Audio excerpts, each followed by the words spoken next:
The spoon clinked against the bowl, the softest sound in the room. I smiled, trying to break the quiet. "Daniel, it's your favorite. Carrot soup with the roasted bread you like." He didn't look up. His jaw was tight, his eyes fixed on his plate. "Clara," I said, forcing a light tone, "you've barely touched your food. Is it too salty?" She gave a quick glance toward Daniel before setting down her spoon. "It's fine," she muttered. "I'm just not hungry." Something heavy hung between them, thick and unspoken. My chest tightened. "Did something happen? You both seem so quiet tonight." Daniel's spoon hit the bowl hard. "Quiet?" he said sharply. "That's all you ever notice, isn't it? When it's quiet." I froze. "I'm sorry, I didn't mean—" He stood up suddenly, the chair scraping against the floor. "You didn't mean—" "You never mean, but somehow you always manage to ruin things." The words sliced through me. Clara kept her eyes down. "Daniel, what's going on?" "What did I do?" He slammed his fist on the table. "You know exactly what you did." My voice shook. "No, I don't. Please, talk to me." His face twisted in anger I didn't recognize. "You've been telling people things about Clara, making her look bad. You think I wouldn't find out?" "What? That's not true." I looked at Clara, desperate for her to say something, anything. "Clara, you know I'd never—" She interrupted quietly. "You told Mrs. Peterson I don't clean, that I control Daniel." "I never said that." "I just told her you were feeling tired lately, that maybe you needed help around the house." My voice cracked. That's all I said. Daniel shook his head slowly, like he didn't even hear me. "You twist things, Mom. Always have." The air left my lungs. "Daniel, please don't talk to me like that." He reached for the bowl, his hand trembling. "You just can't stop meddling, can you?" And before I could move, the bowl tipped. Warm soup splashed over my face, running down my hair and clothes. For a second, I couldn't breathe. The smell of carrots and herbs mixed with the sharp sting of humiliation. "Daniel—" My voice broke into a whisper. His face was red, trembling with rage. "You've got 10 minutes to leave this house." 10 minutes? My body went cold. Where am I supposed to go? "I don't care." "Just leave." Clara stood up quickly.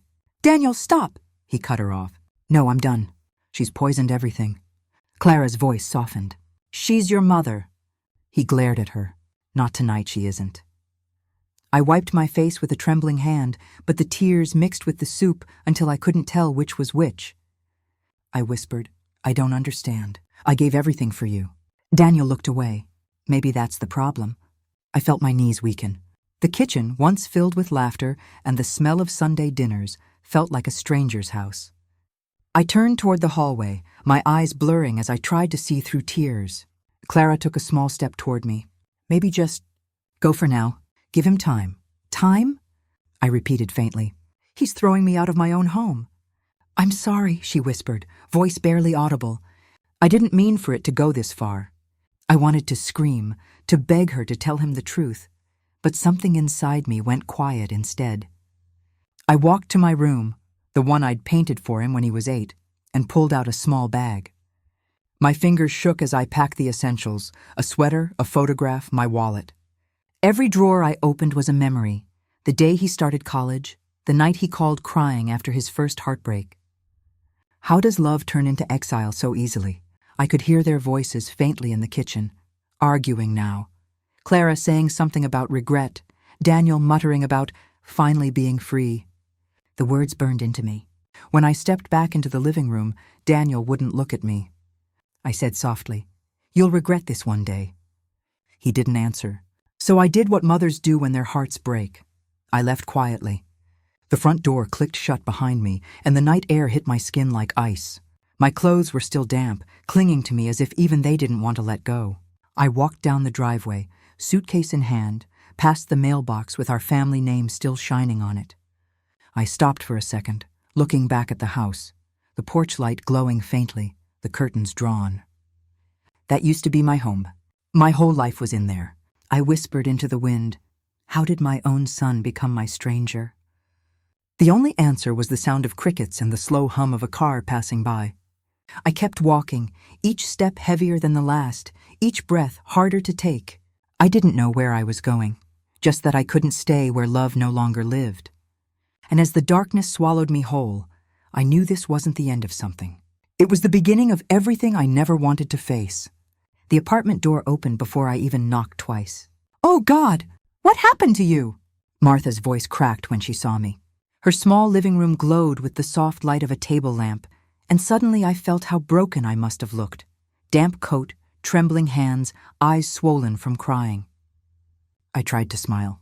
"Don't ask, I just needed somewhere to think." "Come in, honey," she said gently. "Sit down before you collapse."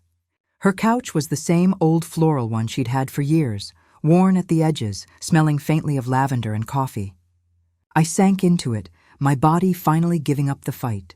She handed me a towel and a cup of tea. "You look like you've been through hell. Talk to me, what happened?" I stared into the cup, watching the steam swirl.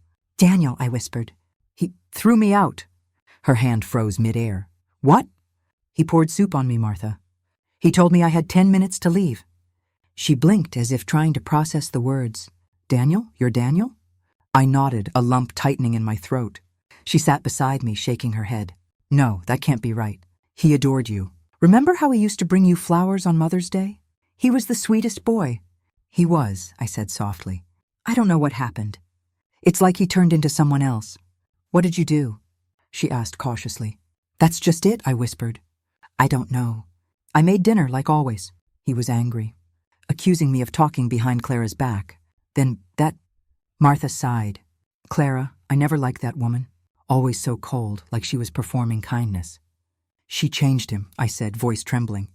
"Little by little. He stopped calling me Mom. He started calling me Mother." "Formal, distant," Martha muttered. "That's how control starts." I stared at the wall, memories flickering like broken film reels. Daniel's first steps on our old kitchen floor. His laughter echoing down the hall when I surprised him with a puppy. The nights I worked overtime cleaning offices so he could have a new pair of shoes for school. I gave everything I had to that boy. My youth, my health, my joy, and now I was sleeping on someone's couch, trying to remember where it all went wrong. Martha touched my arm. "You can stay here as long as you need. Don't even think twice." "Thank you," I murmured, the words barely escaping my throat. "I don't know what I'd do without you." She leaned back, studying me carefully. "You're in shock. You need rest. But first, tell me something. Did he ever show signs? Before Clara?" I hesitated. "He used to be so gentle. When his father left, he was only 10. I thought losing a parent would make him appreciate family more. Maybe it made him afraid instead." Martha frowned. "Afraid of what?" "Of needing me. Of being close to anyone." Silence settled between us, heavy and familiar. I whispered, "Maybe I smothered him. Maybe I tried too hard to fill the spaces his father left behind." Martha shook her head. "You did what any mother would do. Love can't be a crime." I looked at her, tears threatening again. "Then why does it feel like one?" She didn't have an answer. Instead, she handed me a blanket. "You need sleep. Tomorrow we'll figure things out." But sleep wouldn't come. I lay there on her couch, the ticking clock echoing through the tiny room. Every second dragged me backward, through birthdays, scraped knees, and bedtime stories. I whispered into the dark. "Where did I lose him, Martha?" "Was it when he met Clara?" Her sleepy voice came from the armchair. "Maybe he's lost himself. Not you." The truth stung. I turned toward the window. Outside, the city lights shimmered through the rain, blurring like tears I hadn't shed yet.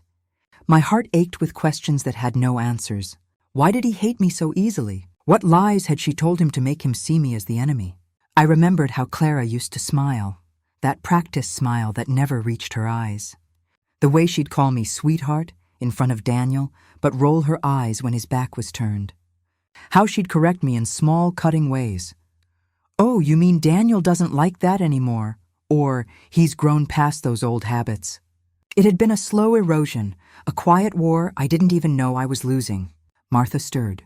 "You should get some rest. Tomorrow's a new day." I nodded, though my chest felt hollow. "Do you think he'll ever realize what he's done?" "Maybe not now," she said softly. "But guilt has a way of catching up." I wanted to believe her, but a voice inside whispered that some damage couldn't be undone. The blanket felt heavy, the air too still. I closed my eyes and saw Daniel's face, angry, red, unrecognizable. Then younger versions of him flickered. The boy who used to hug me without needing a reason. The teenager who called me his best friend. How does love turn into resentment? How does a mother become a burden? I thought of all the nights I stayed up sewing his costumes for school plays, of skipping dinners so he could eat enough, of defending him when teachers complained. Every sacrifice suddenly felt meaningless. The tears came quietly this time, falling onto the pillow without sound. I gave him everything, I whispered into the dark, and now I have nothing left but questions. Martha's voice, half asleep, drifted across the room. You still have yourself. Don't forget that. I wanted to believe her. I really did. But as dawn crept through the blinds, painting the walls in a pale gold, I felt the weight of truth pressing down. Love wasn't supposed to end like this, and yet somewhere between memory and silence, I realized something terrifying. I didn't just lose my son. I lost the person I used to be when I had him. I sat up, staring at the faint light in the sky. Forgiving a stranger was hard, but forgiving your own child, that felt impossible. I whispered to myself, voice cracking, how do you forgive someone who's still your child? And in that quiet, with Martha asleep in her chair and the world just waking, I finally understood. Sometimes love doesn't disappear. It just hides behind too much pain to recognize itself. Still, I couldn't shake the image of his face, the sound of his voice shouting those words. I wrapped the blanket tighter and whispered, if I could go back, I'd still choose him. Every time. But the truth settled heavy in my chest. He wouldn't choose me. Not anymore. And that was the thought that followed me into the long, sleepless morning. The community center smelled faintly of bleach and lemon. Fluorescent lights hummed like a distant storm. You don't have to tell me everything right away, she said, voice soft but sure. I hardly know where to start, I answered, fingers twisting the strap of my bag. Start where it hurts the most, she said. He poured soup on me, I said. He screamed, you've got 10 minutes to leave. Oh my God, she breathed. He actually said that, I repeated, like saying it louder might prove it wasn't real. Did anyone call the police? No. Why not? Because he's my son. That's complicated. I can't explain how it felt, I said, trying to steady myself. Humiliation, shock, like someone ripped a page out of my life. Of course, she said. Of course. Clara was there, I added. She didn't stop him. She didn't stop him? She sat there, quiet. When he left the kitchen, she said, maybe go for now. Give him time. That's troubling. I thought marriage would make things better, I said. I raised him alone after his father left. I thought I'd earned at least that. You raised him with sacrifice, she said. That doesn't make you immune to being pushed away. Pushed away by who? By someone who sees you as a threat. A threat? I laughed, a small, bitter sound. To what? To their husband's dinner? To the control they want, she said. Has Clara ever criticized you to Daniel? Made small comments about your behavior? She said I smothered him once, I said. Called me old-fashioned about his music, like that mattered. Did she ever suggest you were interfering? She told him I was controlling when I asked about his job applications. She framed concern as interference. She told Mrs. Peterson that I was overbearing. You told Mrs. Peterson? She asked. No, I told her Clara seemed tired. I suggested maybe help around the house. And she turned that into a weapon. She accused me of gossiping. That's a classic move, she said quietly. Discredit the person who notices, so nobody believes them. Are you saying that someone can slowly braid two people together against a third? The word manipulation keeps running through my head, I said. But I always pictured manipulation as loud, like deceit and lies. This was quieter. Emotional manipulation is often quiet, she said. Small, consistent nudges. A phrase here, a correction there. Over time, the nudges become rules. She corrected me at dinner once, I said. Said, we don't do things that way in our home. As if I needed permission to breathe. That's belittling, she said. It signals to Daniel who belongs where. And he listened, I said, incredulous. He listened like a child learning which voice matters. People listen to the loudest or most persistent voice, she said. Sometimes the partner becomes the loudest. It hurts, I said. It hurts that I might have been pushed out like that. It hurts because he's your son, she replied. You expect him to filter information, to weigh it against himself. He didn't. No. I remember his little hands on my finger when he learned to walk. I know, she said. You gave him safety. That's why this feels like a betrayal. Martha suggested I come here this morning, I said.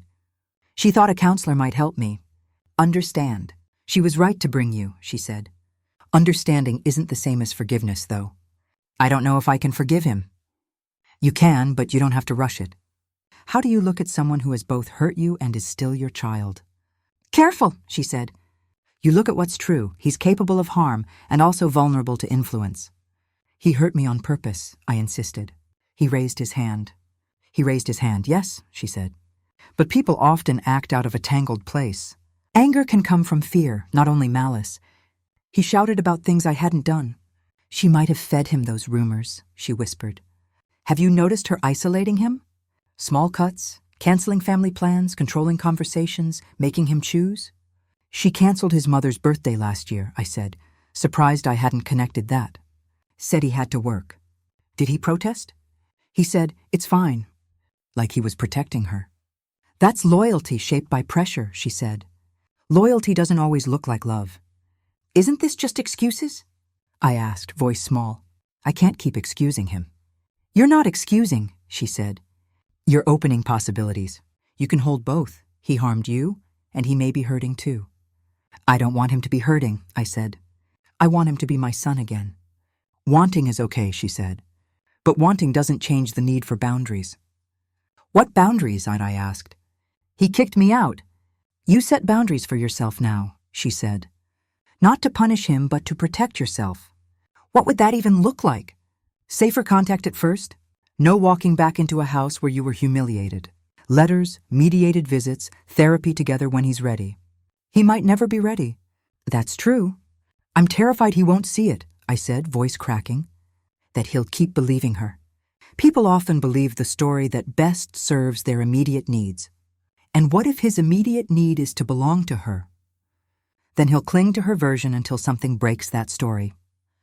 And when will that happen? Not on a schedule, she said. Sometimes it's a crisis. Sometimes it's a slow accumulation of doubt. I don't know if I can wait for doubt to find him. You don't have to wait helplessly, she said. You can build your life in ways that don't depend on his awakening. He's my son, I said. My whole life has been about him. And now you get to discover who you are without being defined by that role, she replied. Discover? I repeated, nasal with emotion. At 60, you don't discover, you survive. Survival is a beginning, she said. It's not the end of your story. A quiet settled. Her eyes were steady, the kind that had seen people fall apart and put themselves back together. Was I a bad mother? I asked suddenly. No, she said. You were a mother who loved. Love can be imperfect. I still feel responsible, I said. Maybe I missed signs. Sometimes the signs are invisible until you know where to look, she said. You notice them now. That matters. I want him to call me, I said. I want one apology. One I'm sorry. You might get that, she said. Or you might get silence. Either way, you can build a life that isn't held hostage by one sentence. How? I whispered. Start small, she said. Find support. Write letters you don't have to send. Practice saying no when they try to pull you into their story. I've been saying yes all my life, I said. Saying no feels like betrayal. Saying no to harm isn't betrayal, she said. It's self-preservation. I let her words sit like a warm weight in my chest. You said Clara isolated him, I said. Do you think she did it on purpose? Sometimes it's conscious, she said. Sometimes it's a pattern learned from insecurity. Either way, the effect is the same. I keep thinking if I had acted differently. You're not responsible for someone else's choices, she interrupted gently. But I am, I insisted. I gave everything. If that was the problem, then what was the right amount to give? There's no perfect answer, she said. You gave what you could at the time. It's hard to feel generous about myself right now.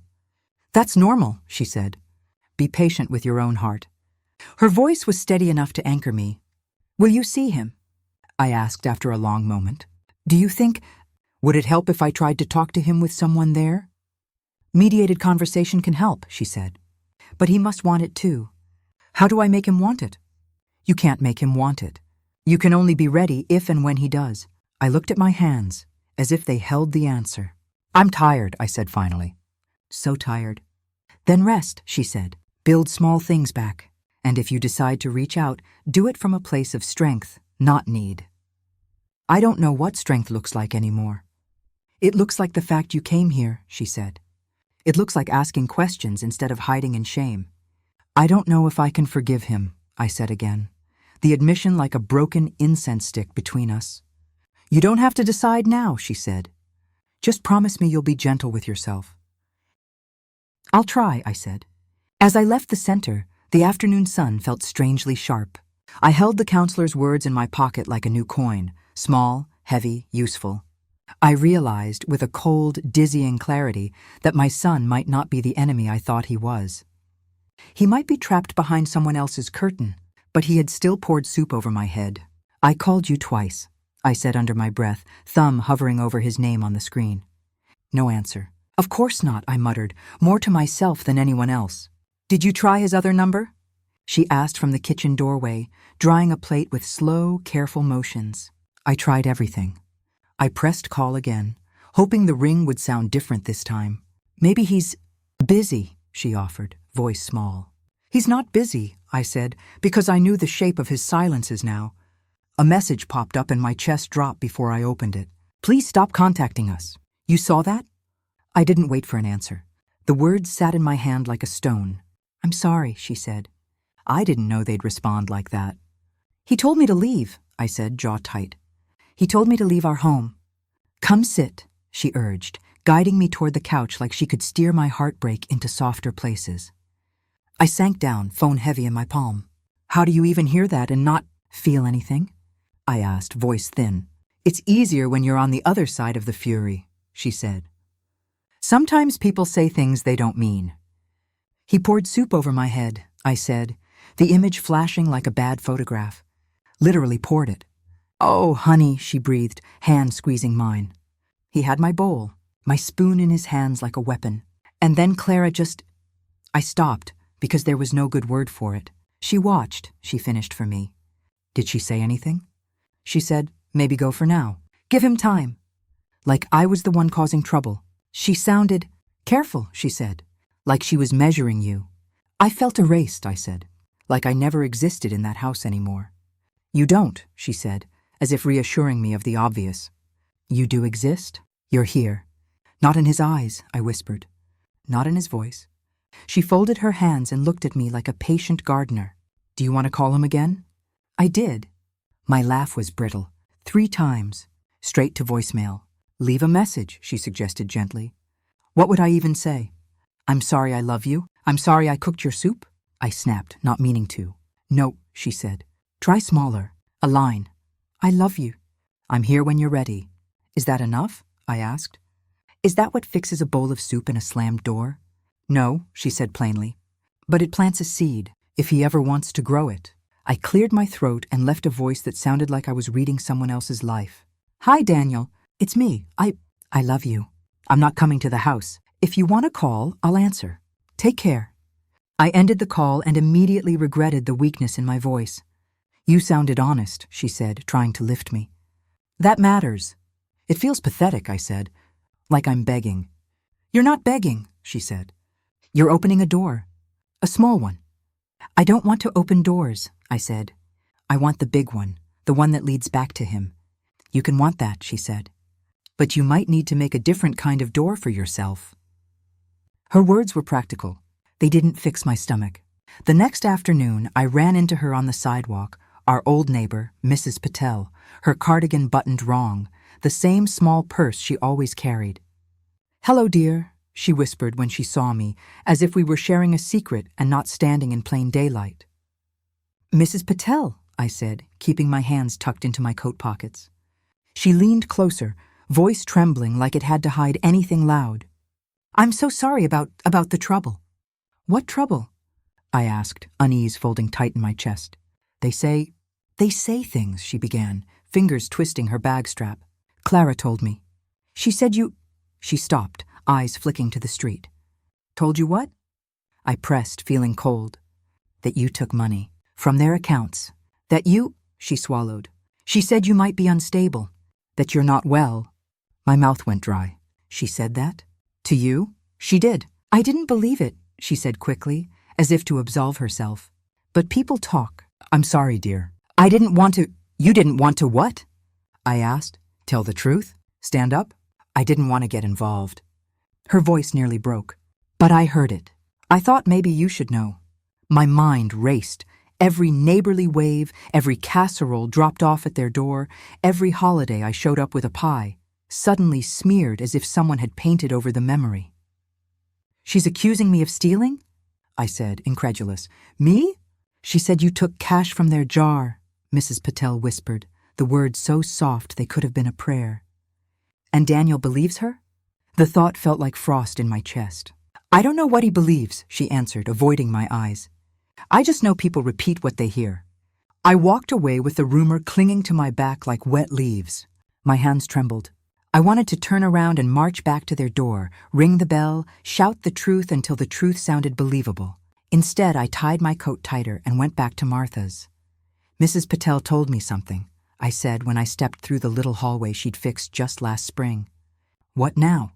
She asked, looking up from the magazine she pretended to read. She heard. Clara's been telling people I stole money, and that I'm not right in the head. The words landed like hard rain. She closed the magazine and set it aside with a deliberate calm. That makes sense in a terrible way, she said. If you convince the world someone is unwell, they stop listening. That's character assassination, I said, voice raw. Who does that? People who want to win without being questioned, she said. Or people who are afraid of what the truth will do to them. I wanted to scream, I admitted. I wanted to tell everyone the truth. But who would believe me when their neighbor says you're unstable? You don't have to convince them now, she said. You have to protect yourself. How? I asked, the question fraying my patience. Document things, she said. Keep receipts, copies, anything. Start small. Don't be afraid to ask for help. Help with what? Proving I didn't take money? Proving I'm not crazy? I laughed, a sound that was half hysteria. Yes, she said simply. Both. And don't argue with gossip. It gives it life. I feel like I'm being buried alive under whispers, I said. You're not buried, she insisted. You're regrouping. That night, I peeled off my damp clothes in a small borrowed bathroom and stared at the photograph taped to the mirror. Daniel at 5, face smeared with chocolate, arms wide around me. The image felt like a relic from another century. I sorted through boxes she'd let me keep. Old letters, birthday cards, a theater program with his name scrawled in a child's hand. Each paper was proof of a life I'd built brick by brick. I made a small stack, bank statements, my tax returns, the receipts for the groceries I'd bought every week. If they say anything else, I told the photograph, whispering like a treaty, I'll have a record. Martha found me at the table with an open notebook and a pen, as if I could script the next scene into gentler lines. You don't have to write everything down, she said, pouring tea slowly. I do, I said. If the world thinks I'm a liar, then maybe the paper will help me keep track of what's true. It's practical, she said, and it'll give you something to hold on to that's not just memory. I wrote until the lamp burned low.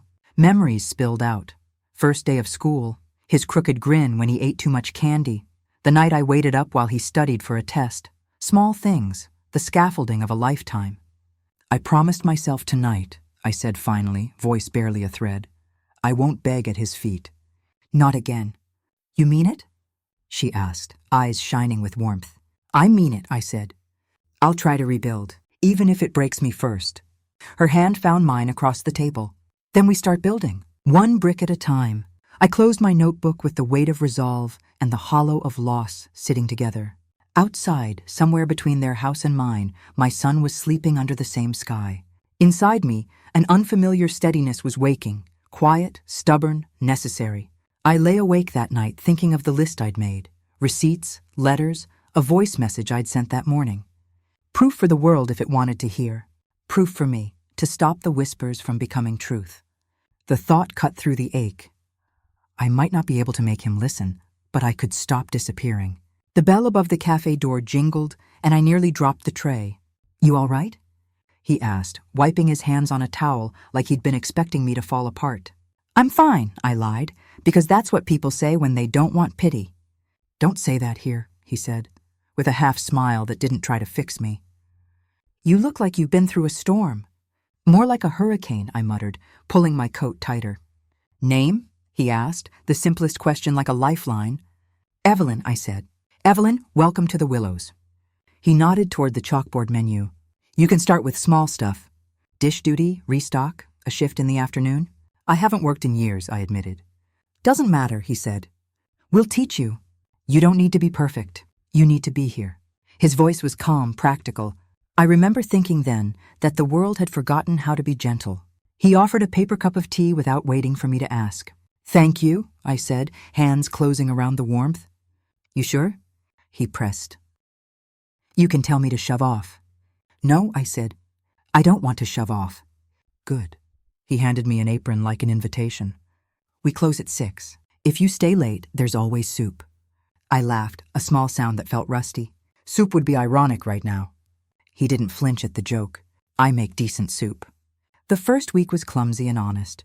I learned how to tamp espresso, how to fold croissant dough, how to run a register without staring at the numbers like they were guilty of something. He corrected me when I cut corners and praised the smallest improvements. You're getting quicker, he said one afternoon, eyes on the timer. Not bad. I used to be fast, I said. In different ways. Maybe that came back, he offered. His patience had a surprise in it. No questions about my past, just steady work. Sometimes people's kindness is loud. Big gestures, dramatic rescues. Elias's kindness was the quiet kind. The kind that hands you a clean mug when your hands tremble. Why did you hire me? I asked once when the evening lull made room for honesty. You needed a job, he said plainly. I needed help. The world doesn't always line up perfectly. That's a kind of philosophy, I said, surprised to feel a smile. Cheap enough one to afford, he replied. We closed together more nights than not. The cafe emptied, the last customer leaving with a goodbye that sounded like relief. He would flick the lights, sweep the floor, and sometimes he stayed a little longer, leaning on the counter like the conversation was as important as locking the door. You look tired, he observed the night I finally let myself cry. You look like a lot of things, I said. But tired is right. Talk to me, he said, voice low. If you want, if not, that's fine too. I stared at the counter as if the wood could hold my story. I'd been carrying it in my chest, a heavy suitcase I pretended wasn't full of broken plates. I got thrown out, I said after a long breath. My son poured soup over my head, told me to leave in 10 minutes. He didn't look shocked in the way strangers do. He just nodded as if he'd catalogued pain before and knew how to handle it. That's, he began, then cut the word off. I'm sorry. It's humiliating, I said. And I don't know why. I don't know what I did. You did what mothers do, he said. You loved. That's not a crime. I laughed once, short and bitter. He thinks it is. People sometimes misread love as interference, he said. Especially when someone else is feeding them a story. Clara, I said, like the name itself hurt. He leaned forward, elbows on the counter. You don't have to explain her to me. How did you? I started. Because you're tired in the same places, he said. I see it in the way you take too many plates even when there aren't any customers. His words made me blink because they were true and because small truths have a way of opening windows. I can't sleep, I admitted. I keep replaying the night. The way he shouted. The way she sat. You replay because your brain wants answers, he said. But some answers come slow. Slow hurts, I said. I know, he said. And I know when someone needs to be heard more than fixed. I'm not sure I want to be fixed, I said. I'm not sure I want to be different. Different doesn't mean less, he offered. Different can mean stronger. He brought us 2 mugs and sat across from me like a companion in a confessional that didn't shame. Sometimes, he said quietly, stirring his tea, the ones we love most teach us who we are without them. The sentence landed like a stone in water. It wasn't a bomb. It was a direction. I'd been looking backward so long I hadn't imagined a map forward. My son taught me to be mother, I said. If I lose him, who am I? You're still you, he said simply. You have hands that know how to make soup. You have habits someone should learn from. You have memory. That's a start. Memory feels dangerous, I said. It makes me ache and ache and ache. Then make new memory, he said. Small ones. Close the cafe at a decent hour. Buy a book you want to read. Learn something you couldn't before. You think learning to be alone is a skill? I asked, surprised at the image of myself enrolling in such a class. I do, he said. It's practical. And it's honest. I told him about Martha and the couch and the tea that never cooled. He listened as if each detail mattered. Heard from him? He asked later when we were locking up. No, I said, but I left a message. You did okay, he said. You didn't beg. I thought I begged, I said. It felt like begging. Maybe begging is a word the heart uses before it learns better, he offered. We turned off the neon sign together. The street outside held its own quiet, the kind that presses against the windows like permission to rest. Would you like me to check in on you? He asked as he handed me my coat. You'd really do that? I asked, surprised at the hope that rose like steam. I run this place, he said. I keep keys. I keep tea. I keep an ear. Elias, I began, catching myself. Why are you so kind to strangers? He smiled, not smug or saintly. Because once someone was kind to me when I needed it, and it changed the way I lived. I left with a small bag of leftover pastries and a strange lightness in my chest. It wasn't healing. It was the hint of a stove warming after a long winter. That night I sat at a tiny table in Martha's kitchen and unfolded a sheet of paper. I don't know what to say, I wrote, and then crossed it out. I started again. If you're reading this someday, I wrote, I want you to know I never meant to hurt you. I folded the paper and tucked it into a box of old letters. It felt like planting a seed I wasn't sure would grow. Outside, the street lamp flickered on. Inside, a kettle hummed in another room where kindness had made a small, safe house. I didn't sleep, but for the first time since the soup, I didn't spend the night replaying the anger. I replayed Elias's words instead, like a path leading off the grief. Tomorrow, I decided, I would go back and work another shift. The cafe had given me more than a job. It had given me a place to start rebuilding. And as I closed the box of letters, a thought nudged the back of my mind. What if the first person I forgive is myself? The pen hovered over the paper, the clock ticking softly on the wall. I didn't plan to write again, but somehow, every night, I ended up here, staring at a blank page that knew more of my heart than anyone else ever would. Dear Daniel, I whispered as the ink began to flow. Today I made soup at the cafe. Not your favorite? Something simpler. Elias said it was good, though. The words felt clumsy, but they kept coming. I thought about how you used to slurp your soup so loudly just to make me laugh. You'd grin with your mouth full, pretending not to notice me, pretending to scold you. You were such a sweet child. I paused, realizing how those memories still had the power to warm me and wound me. Martha's voice broke through from the doorway. You're writing again? I can't seem to stop, I said, setting the pen down for a moment. It's the only way I know how to breathe lately. Do you ever send them? She asked gently, stepping closer. No, I said. They're not for him. She tilted her head, concerned. Then who are they for? For me, I said, surprised by my own answer.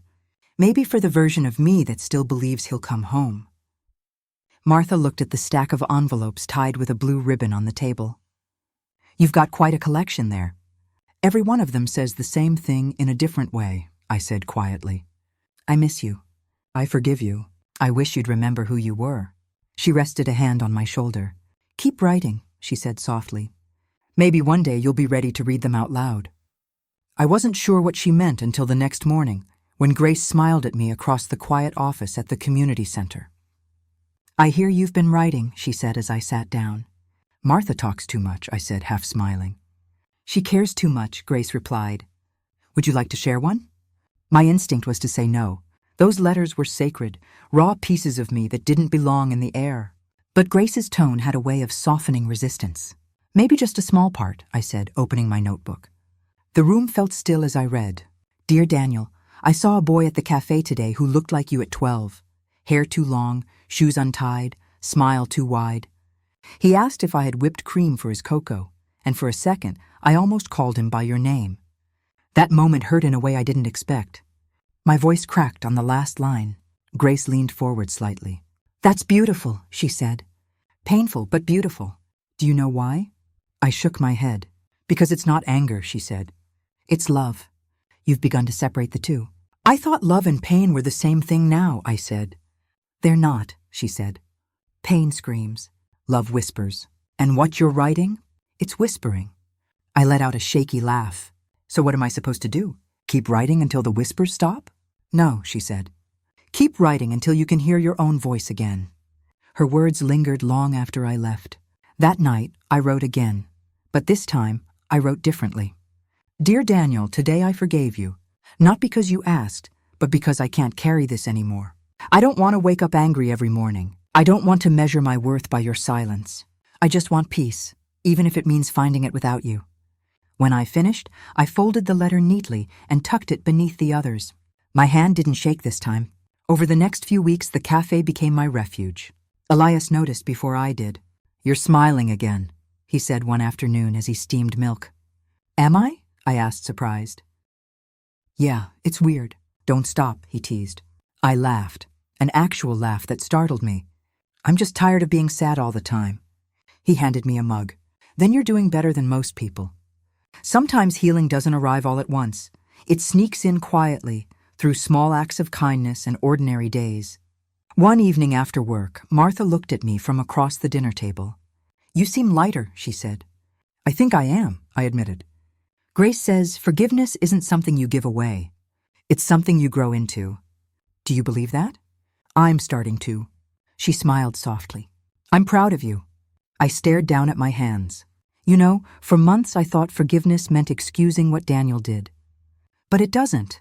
It just means I'm done letting it define me. That's real forgiveness, she said. For yourself. Later that night, I sat by the window with another letter. The moonlight spilled across the paper.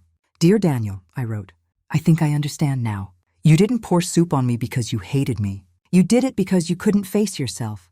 Maybe you felt trapped. Maybe Clara made you believe I was the problem. I don't know. But I hope one day, when the noise in your head quiets down, you'll remember I loved you with everything I had. My handwriting was steady now. I looked at the stack of envelopes beside me. Weeks of words, pages soaked in grief and forgiveness. Martha passed by the doorway. Writing again? She asked. Yes, I said, smiling faintly. But this time it doesn't hurt. She nodded. That's how you know you're healing. I thought about Grace's words, about how forgiveness whispers. And I realized that maybe silence isn't punishment. Maybe it's space for something new to grow. I put the pen down and stared at the quiet street outside. Somewhere out there, my son was living his life. Maybe happy, maybe not. I didn't know, but I didn't need to anymore. For the first time in months, I didn't check my phone before bed. I didn't wait for a message that might never come. But as I turned off the light, my mind betrayed me. One small thought, echoing like a whisper. What if he called tomorrow? I smiled in the dark, because even hope, fragile as it was, didn't hurt anymore. And deep down I knew I'd keep writing, even if he never answered. Because these letters weren't about him anymore. They were about me, finding my voice again after it had been buried in someone else's silence. The bell above the cafe door cut through the drizzle, and I felt my chest drop before I saw her. You must be closed, she said, voice brittle, as if the words were rehearsed. We close in 10, he answered, wiping a tray without looking up. Good. She slid into a chair like she belonged here. I'll have a coffee, black. You sure? He asked. It's late. Just a coffee. Her fingers were white around the cup she took. You look like you're late for something worse, he said quietly, setting the cup down. People usually say that when they're trying to be kind, she replied, eyes flat. I'm not here for kindness. I walked over because the room felt too small with her in it, every conversation a potential mine. You don't come here often, he said, friendly, and I felt grateful for the normalcy. She's here about my son, she said without looking at me. Daniel doesn't want you in his life. The cup trembled between my hands as if it were about to spill the whole world. He told you that? I asked, my voice small in my own ears. He told me. Her tone was plain, the kind of tone used for facts. Please stop contacting them. I won't bother him if you want that, I said, because what else do you say when your child's representative requests exile? No, she said, and I braced for the cold. I meant it. He's asked for his peace. He has every right to peace, he said. But he also has a right to explain. He explained, she said. He explained and he was done. He's his own man, he replied. He can choose. Then he chose, she said, gaze cutting to mine. He chose to move on. There was a steel under her voice now, a rehearsed edge that made the words sound like commands. You don't have to make it easy, I said, surprising myself with the steadiness. She laughed, a tiny sound that had no warmth. I'm not trying to be kind. I'm telling you what's been decided. Her hand twitched. I noticed the dark circles under her eyes, the unsteady line of her mouth. For his sake. He glanced at me, then at her, measuring something I couldn't see. Is he okay? He asked finally, softer. She hesitated, just a fraction, and that fraction looked like fear. He's fine, she said too quickly. He's fine and happy. You don't sound very fine, I pressed. I'm fine, she repeated, voice thinner. Just tired. You sound afraid, I said, the word an arrow. I have responsibilities, she said. I can't have things unsettled. You mean you can't have truth that doesn't line up with the story you tell? My words came out sharper than I intended. He set a hand on the counter between us, a small, steadying presence. Maybe step back, he suggested gently. This isn't the place to— Step back? She snapped. You don't get it. You don't know what he could do to himself if things go wrong. Her voice dropped. You don't know what he's become. The sentence landed like a stone. I looked at her and then at him, trying to read the urgent tremor behind those last words. What do you mean? He asked, not hiding the worry. She swallowed, fingers trembling now so that her coffee sloshed. You should leave, she whispered, leaning across the table. You don't know him anymore. Then tell me, he said. Tell me what's wrong. He's fragile, she said. You can't fix him. Who are you to decide that? I said louder this time. You barely know him. I know enough, she insisted. I know more than you think. There was a pause, like a held breath. Are you threatening him? I asked, heat rising. No, she said. I'm protecting him. Her eyes darted to the window. Rain streaked the glass like a veil. And protecting him means cutting me out? I asked, because that's what it looks like. It's not about you, she said, voice hollow. It's about him being safe. Safe from what? I demanded. She looked at me the way someone studies a stranger who once knew them well. Safe from old patterns. Safe from a past he can't carry. What past? I squeezed the edge of the table so hard my knuckles ached. She leaned in, whispering so low only I could hear. You don't know what he's become. Her whisper had shape now, threat, warning, something unnamed. I felt anger and a new, colder thing, worry. He sounds terrified of himself, he said finally, and I could hear the sympathy in his voice. Maybe he should be, she said. Maybe he needs to know he made a choice. Or maybe he needs help, I said. Not more rules. She stood abruptly, coat tight around her shoulders. I didn't come here for a debate. I came to tell you he's asked for no contact. Her eyes found mine, sharp, decisive. Respect that. I would, I said, voice folding, if I knew he'd be safe. You don't, she said, and the finality in her tone was a door slamming. She left without another word, the bell over the door a small, dry sound. I watched her go, the rain swallowing her figure until she disappeared. We were left with coffee cooling, and the echo of her whisper hanging between us. Do you think she meant it? He asked, voice low. Meant what? I said. That he's become something dangerous. I pressed my fingertips to my forehead, trying to hold all the fragments in place. My mind jumped to worst-case scenarios and then, impossibly, to the child who used to ask for patched-up knees to be kissed better. She looked scared, I said finally. Not cruel, scared. She could be manipulating. His tone was cautious. People lie to control. She could be protecting, I countered. People also cover things out of fear. That doesn't make what she said any less alarming, he replied. We should check in. His eyes were clear now, practical, decisive. Not to confront her, but to make sure he's okay. How? I asked. Call? Go by? Start small, he suggested. A message. A neutral check. If nothing, then what? I asked, the room tightening. Then we keep trying in safe ways, he said. You don't have to be alone in this. His words were a small lifeline. My throat tightened around the helplessness I'd felt for weeks. I don't know if he'll answer, I admitted. You don't know if he'll be okay either, he said. But silence won't tell us anything. I nodded, because stubbornness had always been my companion. I'll call, I said. I'll try one more time. He leaned his elbows on the counter. If you want, I'll be here when you do. I stared at my hands, imagining his voice on the other end, or the hollow sound of voicemail. I thought of Clara's shadowed face, of the fear that hovered behind her words. What if she was right? What if Daniel had slipped into something dark? What if she was lying to shield herself? The phone trembled in my palm as I scrolled to his name. I paused, breath shallow, the cafe lights reflecting in the screen. I pressed call. The phone buzzed in my pocket and I answered before I could think. Evelyn, it's Martha. You need to get to St. Mary's. Daniel, he's been taken in. He had a breakdown. What? Where is he?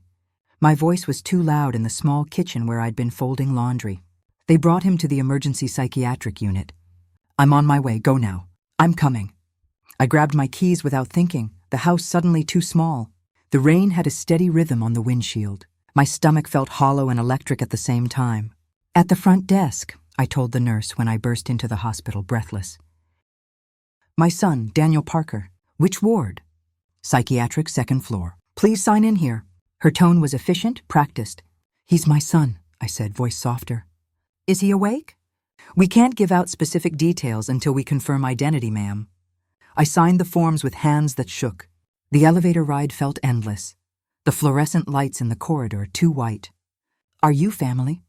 The orderly asked when we reached the unit. His mother. The words landed like a small flag. You can see him in room 6, he said, leading the way. He lay in a narrow bed, pale as paper, an IV in his arm, his face thinner than the last time I'd seen him. Machines hummed quietly. The hair at his temple was damp, as if someone had tried to cool him. Daniel. My throat closed. The name felt foreign and intimate all at once. His eyelids fluttered. He tried, voice raw as if scraped from the inside. Shh, it's me. I sat careful, as if I might break something fragile. I'm here. A doctor entered, clipboard in hand. He had kind eyes and a calm voice that didn't try to hide the edges of whatever he knew. We found him disoriented on the street, the doctor explained without ceremony. He was brought in after a passerby reported him behaving erratically. He's been under severe stress. We diagnosed acute anxiety with depressive features and significant emotional instability. He's receiving IV fluids and monitoring. He's stable now, medically speaking. Will he be okay? The question came out small. He will need follow-up care, the doctor said. Therapy, possibly medication. The precipitating factor appears to be intense relational stress. His partner recently left, and there are reports of prolonged emotional manipulation. That can severely worsen someone's coping capacity. The words hit a place inside me I didn't know existed, relief and a new kind of ache. His partner left? I asked, surprised at how hollow the question sounded. She left and reportedly took most of his personal belongings, the doctor said. He mentioned feeling abandoned and betrayed. It's common for someone to unravel when their support system collapses or when controlling dynamics are exposed. Clara left him? I whispered. I had imagined her leaving. I hadn't imagined the takeover of his things, the finality. The doctor nodded. We've notified next of kin.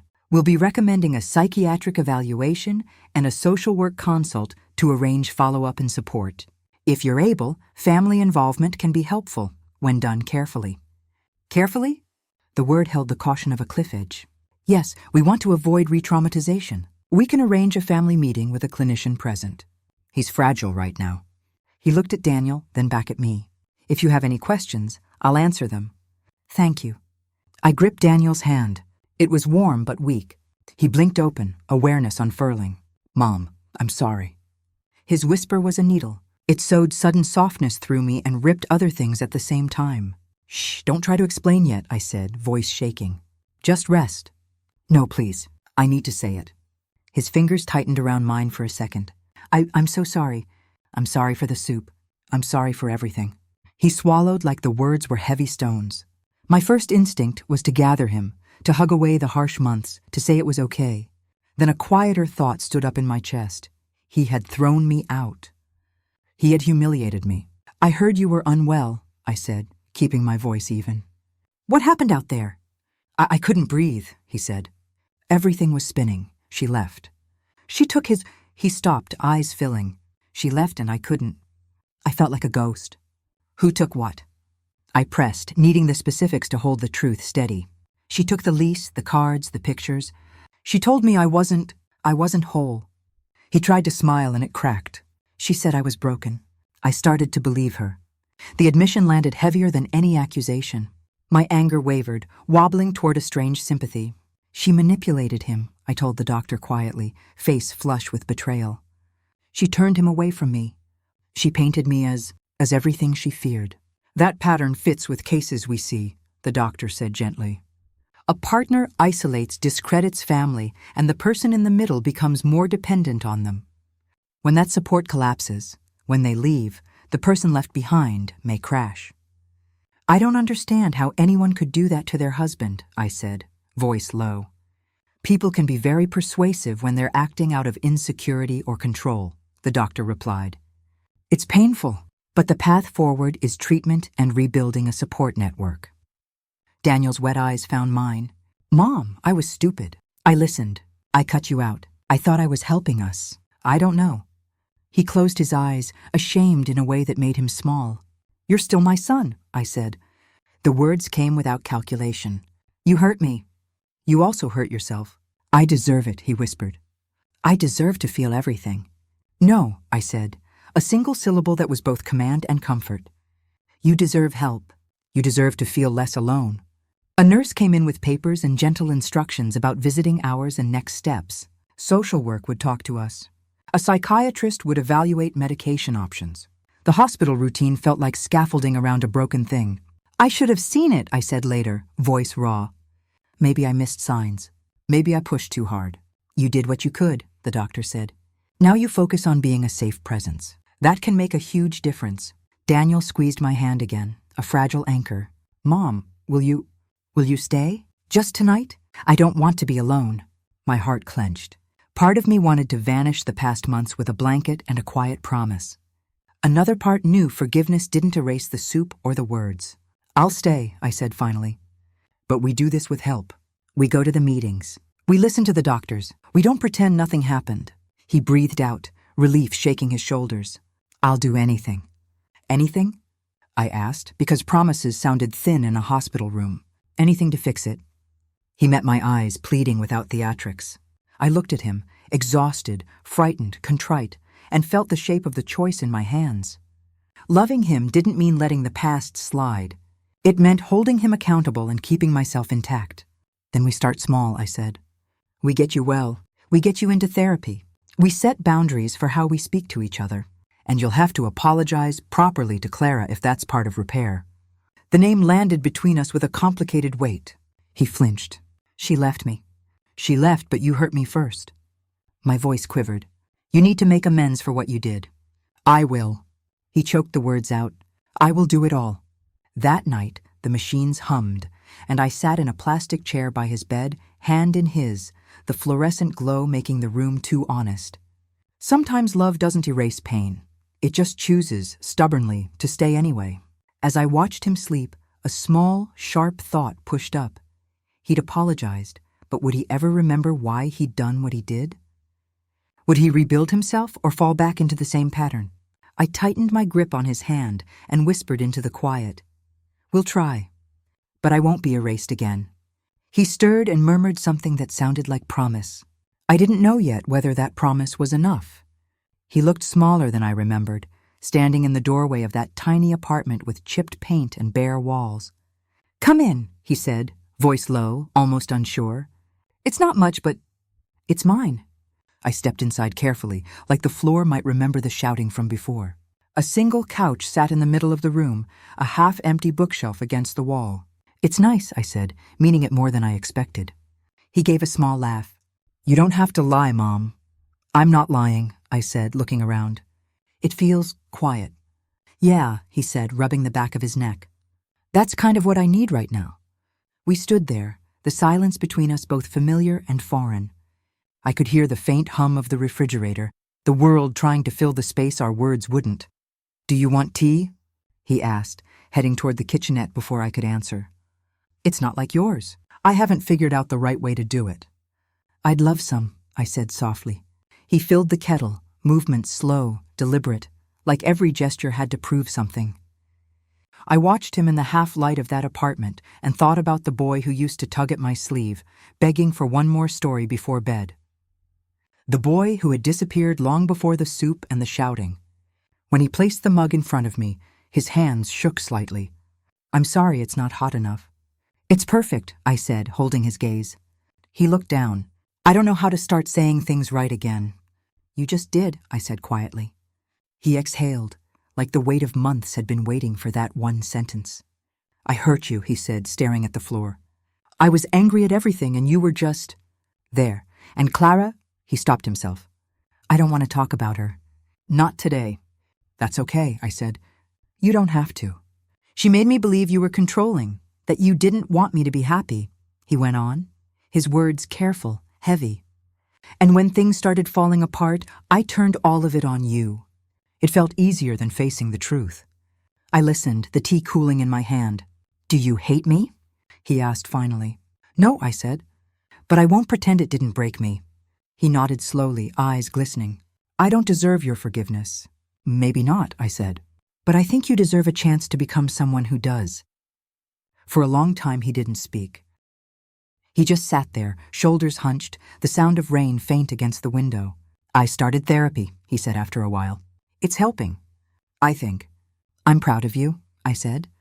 You're still seeing Grace, right? He asked. Yes, she says healing's like learning to walk again, awkward and slow. Yeah, he said, smiling faintly. Feels about right. We spent the rest of that afternoon in quiet conversation, the kind that comes not from comfort, but from choosing to stay anyway. Before I left, he walked me to the door. Thanks for coming, he said. I didn't think you would. I almost didn't, I admitted. But then I realized if we don't try, we'll just keep living in the worst parts of the past. He nodded, and for the first time in what felt like years, he smiled. Not the hollow kind, a small, real one. When I got back to Martha's that evening, she was sitting at the kitchen table reading. How was he? Different, I said. Fragile, trying. She set her book down. That's something. It's more than something, I said. It's hope. Martha smiled softly. That's what you needed most. In the weeks that followed, Daniel called every few days. At first, the calls were short, a few awkward minutes about groceries or work. Then they got longer. He'd ask about my cafe shifts, about the neighbors, about the small things that make up ordinary life. I made dinner, he told me once over the phone. I saved you some if you want to come by tomorrow. When I arrived, he had actually cooked. Pasta, slightly overcooked, with too much garlic. I might have gone overboard, he said, embarrassed. It smells amazing, I said, sitting at the small table. He poured 2 glasses of water and looked at me, hesitant. Do you think we'll ever be normal again? I don't know, I said. But maybe we can be honest. That's better than normal. He nodded, pushing the plate toward me. Honest it is. Sometimes the smallest acts felt like apologies. A text saying, got home safe, or a knock on the cafe door just to bring me coffee. Elias noticed too. He's trying, he said one morning as we prepped the counter. You can see it in his eyes. I know, I said. It's strange, though. I keep waiting for the anger to come back, like a storm that's not done yet. Elias looked at me, gentle as ever. Maybe this time you get to believe it's over. I wanted to believe that. Mrs. Patel stopped by the cafe a few days later. I heard about Daniel, she said softly. I'm glad he's doing better. Thank you, I said. It's been slow. Slow is still progress, she said. It means you're still moving. That night, I called Daniel just to hear his voice. I was thinking about you, I said. I was thinking about you too, he replied. You know, I never realized how much noise she put between us until it was quiet.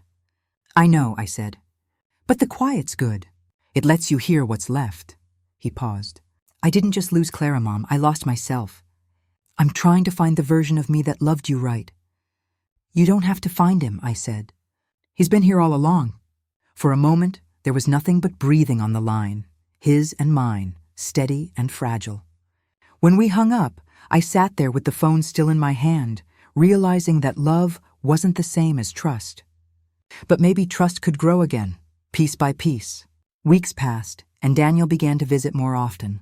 Sometimes he'd bring soup, an unspoken symbol of everything that had happened and everything we were slowly undoing. Too salty? He asked once, half smiling. Just right, I said, even though it wasn't. He laughed softly. You're still lying for me. Some habits never die, I said. We both laughed, and for the first time, the sound didn't carry sadness. I realized then that forgiveness wasn't forgetting. It was remembering differently. seeing not the man who hurt me, but the boy who was once kind, who got lost in someone else's shadow. I saw him now, fragile, flawed, but trying, and that was enough. As I washed the dishes that night, I caught a glimpse of us reflected in the kitchen window. Him drying plates, me humming under my breath. A picture of quiet repair. Healing wasn't a single moment. It was a series of small choices to stay, and for the first time in months I felt peace, fragile, but real. The door clicked behind me, and I stood in his little entryway, the smell of something warm making my chest tighten. "I'm glad you came," he said, voice low. "I almost didn't," I answered, stepping inside. "It looks cozy." "It's small," he admitted. "But I cooked. I wanted to make things right." "You cooked?" I couldn't keep the surprise out of my voice. "What did you make?" "Soup," he said. "The same kind you used to make. I remember how you stirred it, the way you tasted it like a ritual." "The very thing that began the war," I said, trying to smile and failing. "You could have made anything." "I wanted this," he replied. It felt honest. The steam rose in a thin ribbon as he set the bowls down. "Is it hot enough?" he asked, hands hovering like he was worried I'd scald myself. "It's perfect," I said, and meant it. "It smells like home." "I've been saying that a lot lately," he said, sitting opposite me. "Home, simple things. I guess therapy makes you notice small truths." "You joined therapy?" I asked, the question tripping out before I could steady it. "I did," he said. "Group 2. People who say things I don't want to hear, and somehow I still listen." "That's progress," I said, voice careful. "It's terrifying," he confessed. "It's looking at what I've done and not running." "Do you remember that night?" I asked. "The exact words?" "Every line," he said, head bowed. "I hear myself like a stranger. I hear the anger and I don't recognize him." "Do you know why you yelled? Why you did it?" I pressed, needing the truth in clear terms. "He was loud," he said slowly. "But it wasn't just that. I'd been told so many tiny things about you, that you controlled me, that you undermined us. They piled up until I couldn't breathe. I lashed out at the nearest person. You were there." "That's not an excuse," I said quietly. "It's an explanation." "I know," he said. "And I tried to fix it. I apologized to a few people. I even apologized publicly for the rumors Clara spread." "You did that?" I couldn't hide the surprise. "You said it out loud?" "I did," he said, the memory making him look both embarrassed and relieved. It was awkward and raw, but I said it. I told them I'd been wrong and that I wanted to repair what I could. "That takes courage," I said. "Admitting you were wrong in front of people who already chose a side." "I didn't do it for them," he said. "I did it because I wanted to be able to look at myself and not hate the person in the mirror." "That sounds like healing," I said. "Not quick, but real." "It's slow," he agreed. "And sometimes I stumble. I say something insensitive and then feel sick about it for days. But I keep trying." "I notice small things," I said, stirring the soup with my spoon. "You call more. You come by. You bring food that doesn't match the menu." "I bring things I think you'll like," he said, a small smile tugging at his mouth. "And I listen more, which shockingly is hard for me." "Do you regret what you did?" I asked. "Not just the act, the months of silence?" "I regret everything," he said, voice breaking. "I regret letting her script my life. I regret believing that love required cutting ties. I regret being cruel to the one person who loved me when no one else did." "You were hurt," I said. "But you chose to hurt me back." "I know," he whispered. "I don't expect forgiveness because I asked for it. I expect to earn it if I ever can." "How do you earn something like that?" I asked, thinking of the bowl in my hair and the 10 minutes like a cliff. "By being different," he said. "By showing up when it's hard. By defending you when people talk. By taking responsibility in small ways every day." "You've done some of that," I admitted. "You stepped up to speak the truth. You showed up tonight." "I want to do more," he said. "I'm joining a support group this week. The leader suggested I do volunteer hours, something to ground me. I signed up." "That's big," I said, surprised at the steadiness in my chest. "It felt ridiculous at first," he said. "But then I realized being useful to someone else is different from being useful to an idea of yourself. It makes me less self-centered." "You're sounding like a new script," I teased softly. "A better one." "New doesn't mean perfect," he said. "It just means I'm trying not to hurt people on autopilot anymore." "I'm afraid," I admitted, voice low. Afraid that I'll let my guard down and you'll snap again. Afraid that forgiveness will make me forget the lesson. Then don't forget, he said. Forgive me, yes, but not forget the boundaries. Boundaries, I echoed. I like that word when it's soft and firm at the same time. Grace helped me understand them, he said. She kept saying, repair without erasing. Grace is patient, I said. She taught me to speak to myself differently. She taught me too, he said. To separate my loyalty from my fear.